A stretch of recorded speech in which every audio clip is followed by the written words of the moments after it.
Hello, everybody. I'm going to try and keep this one short. Did you know that over 150,000 Canadians earn all or part of their livings as licensed realtors? More than 90,000 of them right here in Ontario. Last year, licensed realtors in Canada facilitated almost 750,000 property transactions.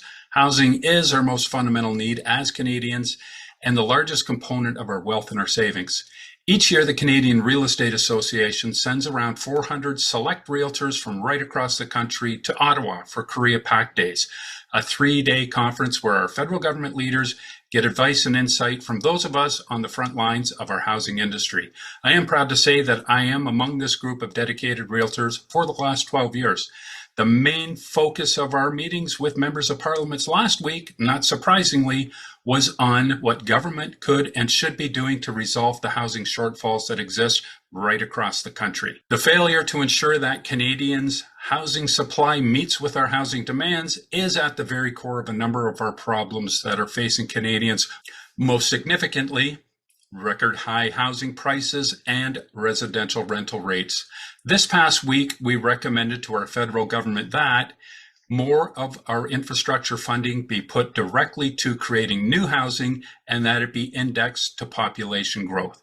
We also advised that a nationwide updating of the municipal zoning bylaws be implemented that would simplify and remove barriers to the conversion of single-family homes to duplexes, triplexes, and fourplex properties. Such a step would provide more missing middle homes within the affordability range of many first-time homebuyers, and as a result, increase the volume of rental inventory and free up significant amounts of existing rental properties. We also advised that they streamline and augment the residential building approval process. And taking initiatives to speed approval processes, we advise federal government to invest more in the infrastructure needs to build housing, telecommunications, roads, sewers, and water, and to provide funding to increase capacity of staff to further improve the approval process as part of the skills development role. Finally, we advised our federal government leaders to expand on infrastructure spending for residential-focused urban redevelopment and intensification through bilateral agreements with the provinces.